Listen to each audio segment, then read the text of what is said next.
इस वीडियो में PPO client का जो यूज़र है हम वो डायल करवा कर पीपीओ सर्वर कॉन्फ़िगर करेंगे और उस पर नेट चला के देखेंगे।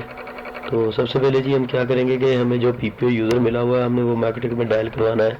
तो वो किस तरह होगा कि हमने प्लस पे क्लिक करना है इंटरफेस में, ठीक है, और सबसे नीचे जो है पीपीओ क्लाइंट उस पर क्लिक करना है। करने के बाद जी हम जनरल में जाएंगे। यहाँ पर हम अगर नेम चेंज करना चाहें तो कर सकते हैं। तो मैं एथर1 पीपीओ ही कर दे रहा हूँ। तो यहाँ पर इंटरफेस में एथर1 सेलेक्ट कर रहा हूँ क्योंकि मेरी जो नेट है मैं इन एथर1 से करूँगा।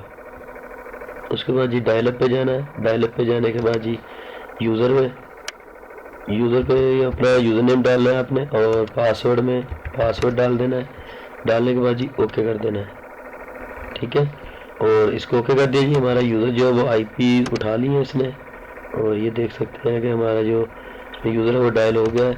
और उसके बाद ये हमने आईपी, डीएनएस और सर्विस में जो हमने यहाँ पे डीएनएस डालना है 8.8.8 4 बार 8 डालना है। और उसके बाद जी ये गूगल का डीएनएस है और सेकेंडरी डीएनएस होगा हमारा 8.8.4.4, ठीक है। और अलाउ रिमोट रिक्वेस्ट को जी टिक कर देंगे।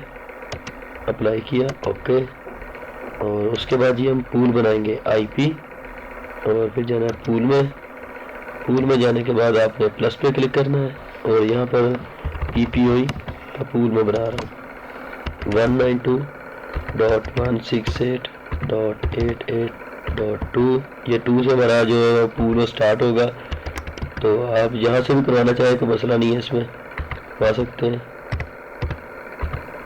88.2 ये हमारा जो पूल है वो कहाँ तक जाएगा जी, 2 से लेके 254 तक, ठीक है। और यहाँ पर हमारी जो आईपीज है वो इतनी चलेंगी। और अप्लाई किया जी, पूल हमारा बन गया है। और उसके बाद जी हम पीपीपी में जाएंगे, सर्वर कॉन्फ़िगर करेंगे। सबसे पहले प्लस पे क्लिक किया और यहाँ पर सर्विस 1 आ गया। आप नेम रखना चाहें तो रख सकते हैं, कोई मसला नहीं है। एथर5 पे जो मैं सर्वर कॉन्फ़िगर कर रहा हूँ तो इंटरफेस में एथर5 सेलेक्ट कराऊंगा और कराने के बाद जी इनटेक कर दूंगा, इसको चेक कर दूंगा पर सेशन होस्ट को। उसके बाद जी ओके कर दिया और प्रोफाइल में जाएंगे।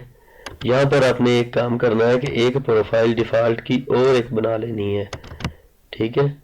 डिफ़ॉल्ट की प्रोफाइल एक और बनाकर आपने ओके कर देना है। और ये वाली मेरी जो है प्रोफाइल, इसको मैंने कॉपी किया था डिफ़ॉल्ट वाली को, और ये वाली डिफ़ॉल्ट की प्रोफाइल 1 बन गई है। इसको मैं अपने सर्वर को दे दूंगा यहाँ पर, ताकि अगर कोई आईपी आए भी तो मेरा जो यूज़र डायल है पीछे पीपीओ क्लाइंट का उसको पर कोई साइड इफेक्ट ना हो उसका। ओके कर दिया जी, इसको प्रोफाइल अलग से मिल गई। और ये जो हमारा यूज़र है, ये जो इंटरफेस में यूज़र डायल करवाया है, इसको हमने प्रोफाइल डिफ़ॉल्ट ही रहने दी, ये वाली, ठीक है। तो ये डिफ़ॉल्ट रहेगी। और उसके बाद जी प्रोफाइल में और प्लस पे क्लिक किया। प्लस पे क्लिक करने के बाद जी यहाँ पे मैं बना रहा हूँ 1 MB की, 1 MB। और यहाँ पर आईपी दूंगा 192.168.88.1। यहाँ पर कोई सी भी आप आईपी डाल सकते हैं, तो कोई मसला नहीं है। तो नेट चल जाता, लेकिन मैं 2 से स्टार्ट की थी तो मैंने यहाँ पर 1 डाल दिया।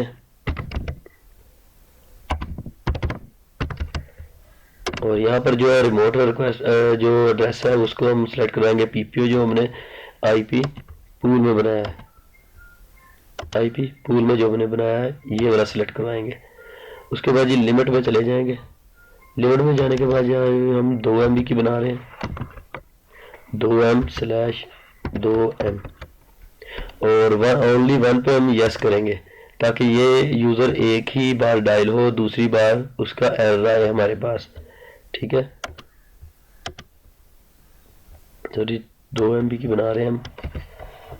तो लिमिट 2 MB, अप्लाई, इसी की कॉपी कर लेंगे हम ताकि हमें पूल दोबारा बार बार देने ना पड़े।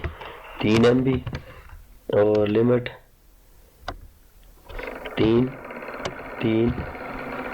इसी तरीके से आप जितने ज़्यादा मर्जी जो है वो प्रोफाइल्स बना सकते हैं इस पर। तो अब हम इस पर मास्क एड करेंगे, इसको इंटरनेट चलाएंगे। तो आईपी फायरवॉल और नेट प्लस पे क्लिक किया। यहाँ पर कुछ नहीं करना, एक्शन एक्सेप्ट जहाँ पे है वहाँ पे क्लिक करना है। करने के बाद अपने मास्क्यूरेट पे क्लिक कर देना है और अप्लाई कर देना है। तो इसमें हमारा ये यूज़र भी डायल हो गया और पीपीओ सर्वर भी कॉन्फ़िगर हो गया। तो हम अब एक यूज़र बनाते हैं। पीपी पे क्लिक किया और सीक्रेट में जाके हम एक यूज़र बनाएंगे और चेक करेंगे कि हमारा इंटरनेट जो है वो चल चुका है या नहीं। मैं यह 11 के नाम से यूज़र बना लेता हूँ, पासवर्ड भी 1 और यूज़र भी 1। प्रोफाइल में दे रहा हूँ 3 MB। ओके किया और हम अपना वाईफाई जो है वो डिस्कनेक्ट करवाते हैं और उसके बाद ये हम अपना यूज़र डायल करवा के इंटरनेट चेक करते हैं। ऊपर 1 और नीचे भी 1 कनेक्ट, ठीक है। और ये जो हमारा यूज़र जो है वो डायल हो चुका है, इंटरनेट हमारा जो है वो चल चुका है। तो हम अपना इंटरनेट चेक करते हैं।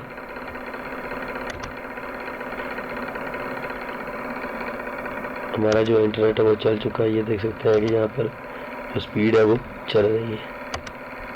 और ये जी हमारी यूट्यूब जो है वो चल चुकी है। उसके बाद जी गूगल और